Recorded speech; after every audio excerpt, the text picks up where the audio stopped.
Well, thank you for being here. Today, we're presenting our green priorities for the 2023 budget. Aujourd'hui, on présente les priorités vertes pour le budget de 2023.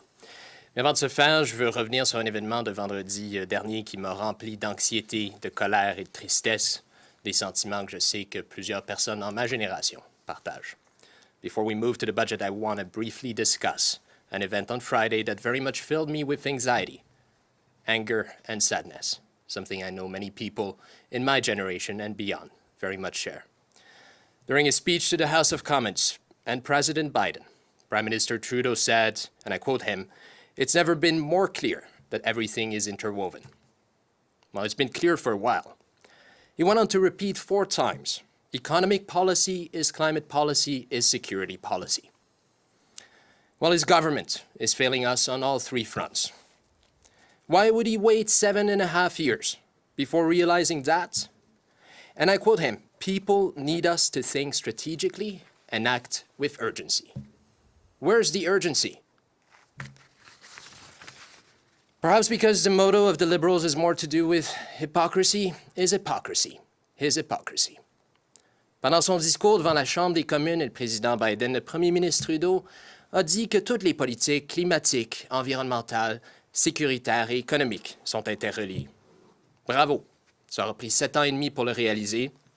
Et depuis 7 ans et demi, ce gouvernement trahit les intérêts des Canadiens et des générations futures en agissant pas suffisamment pour éliminer les subventions pétrolières, pour réduire les inégalités partout à travers le pays et protéger nos communautés d'un océan à l'autre des changements climatiques. Pendant son discours, il a eu le culot de mentionner Lytton, en sachant très bien que le pipeline qu'il est en train de bâtir avec l'argent de nos taxes va causer plus de Lytton partout à travers le pays dans le futur. Le problème, c'est qu'avec les libéraux, c'est toujours, et pour citer Dalida, « parole, parole, parole ». Je la cite encore, « caramel, bonbons et chocolat, par moments, je ne te comprends pas. Merci, pas pour moi, mais tu peux bien les offrir à un autre qui aime le vent et le parfum des roses. » Les Canadiens n'aiment pas le vent ni le parfum des roses. Ça suffit le niaisage. Last week, IPCC issued its last chance report telling governments worldwide to stop and revert to avoid catastrophic scenarios. In what may well be the Liberals' last chance budget, we dare hope that they will listen to themselves, put their money where their mouth is, and spare us more hypocrisy. La semaine dernière, le rapport de la dernière chance du GIEC était sans équivoque. Les gouvernements de la planète doivent faire un turnaround, changer de direction pour éviter plus de catastrophes climatiques. Dans ce qui pourrait être le budget de la dernière chance des libéraux, on espère qu'ils vont nous éviter plus de parole, parole, parole et qu'ils vont mettre leur culotte pour protéger les Canadiens et la planète. Elisabeth? Merci, Jonathan. C'est Jonathan Petneau, évidemment, chef adjoint au Parti vert du Canada. C'est un honneur pour moi de prendre la parole aujourd'hui. I want to acknowledge we're on the traditional territories of the Algonquin Anishinaabe people and joined also by Mike Morris, MP for Kitchener Centre. Aujourd'hui, nous avons la présentation de nos demandes pour le budget de 2023. We're ready for tomorrow's announcement, and as always, we have hopes. Le budget 2023 doit prioriser les peuples, les Canadiens et la planète. Nous avons, pour moi, je peux parler sur les questions de climat, comme Jonathan a déjà dit.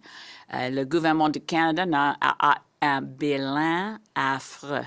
The Canadian government remains with the worst record in the industrialized world on responding to the climate crisis.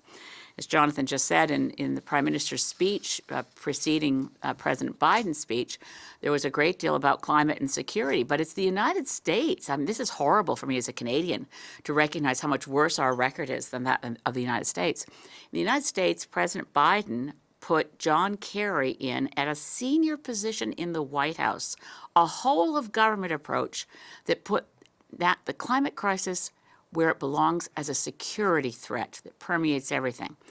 Here in Canada, we still treat it like an environmental issue and put to the side with Stephen Guilbeault as Minister of Environment and Climate Change. It's not good enough. We're hoping, and what we've demanded in this budget, first of all, stop wasting money on fossil fuels. We have no indication yet, despite Chrystia Freeland saying so last year, not another dime of public money will go into the Trans Mountain Pipeline. That means you have to cancel it. There's no other way to avoid putting money into it. The strategy of so-called de-risking it and somehow transferring it to Indigenous peoples will involve Canadian money, for sure. And it will involve violating Indigenous rights of the Tsleil-Waututh, Musqueam, Squamish peoples, Wasanic peoples who oppose having an increase of tankers loaded with dilbit that can't be cleaned up. $30 billion and counting for the Trans Mountain Pipeline. Cancel it. We must stop all fossil fuel subsidies, and we must look at the fact that Canada's 10 largest oil and gas companies had unprecedented profits, $66.5 billion in pre-tax profits. We need an excess profits tax because that money represents war profiteering. We do not need to allow that money to escape public coffers, as has been the case. Now, in the presidential communique between Canada and the U.S., the bilateral communique, there were some hints that one of the main asks in the Green Party budget priorities is to invest in our electricity grid, such that we have an electricity grid that works north-south and east-west, and with the capacity to treat our electricity grid like a battery. More democratized, local, renewable energy that can feed into the grid when there's excess wind or solar, geothermal, or hydro around the country, pull out when you need it. There are very smart economic strategies that should be in this budget that will reflect that we've listened to the Intergovernmental Panel on Climate Change. On doit arrêter les subventions en faveur de l'énergie de fossiles. Les fossiles énergies, c'est affreux. Et maintenant, c'est clair qu'on doit arrêter tous les investissements dans l'énergie fossile. Au contraire, faire les investissements dans l'énergie renouvelable et en même temps arrêter l'infrastructure en faveur de l'énergie fossile comme tous les oléoducs, particulièrement Trans Mountain. I will now turn it to Mike Morris to speak to the priorities for people. Thank you so much, Elizabeth. No doubt it's our federal government who needs to ensure we stop allowing oil companies across the country to put their greed ahead of our children's future, to actually prioritize both people and planet. And that means investing in housing. It means investing in ensuring to lift people with disabilities out of legislated poverty and to follow through on their promise with respect to mental health.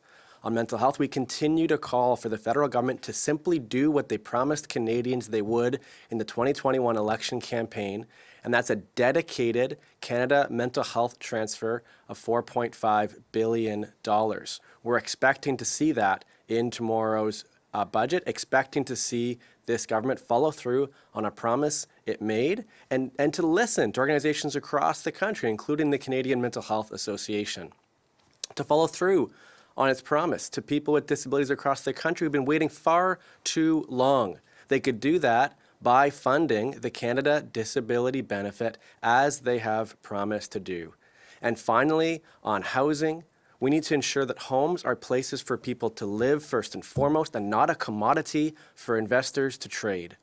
That starts with deepening investments in co-op housing, making the Rapid Housing Initiative a permanent, ongoing program that Canadians and nonprofit, non-market housing providers can count on year over year, and to begin to shift the market to prioritize homes as places for people to live. For example, by taxing the real estate investment trusts and using those funds to invest in the affordable housing we need. Thank you. I'll turn back to Elizabeth for any questions you may have. Merci. Est-ce qu'il y a des autres questions? Mais seulement, je veux dire que notre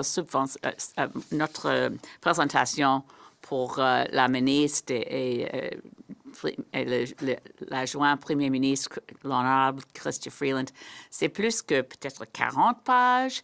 Nous avons les demandes dans chaque aspect de notre budget. We have a very substantive presentation that we submitted on the budget deadlines of early February to the Department of Finance. Things like getting rid of what's called the the gold digger clause that prejudices and deprives surviving spouses of people who've served in our military and in other areas of public service. It's outrageous. That may seem like a small ask, but we ask every single year for justice for the surviving spouses of our veterans. We look for support for preparations for pandemic, for pursuing pharmacare in a real way. That's something that all Canadians are looking for. We've seen it in promises. It's essential that Canada, as a country with universal health care, has a program to ensure that people can afford the prescriptions their doctor gives them. We're the only country with a universal health care program that does not have universal pharmacare. As I said, there are many aspects to our presentation to the Minister of Finance for reconciliation and Indigenous justice, for environmental justice. Mais je veux, à ce moment, c'est un petit résumé de notre présentation pour la ministre des Finances. Pour demain, j'ai hâte les moments de succès. J'espère que c'est reste possible d'annuler l'oléoduc de Trans Mountain. Mais maintenant, nous restons avec la présentation et nous sommes ouverts disponibles pour les questions en anglais ou en français. Nothing online? Okay. Well, thank you very much for coming, and we'll be ready to comment on the budget tomorrow. Yet another budget day awaits. Thank you very much. Thank you. Thank you. Thank you.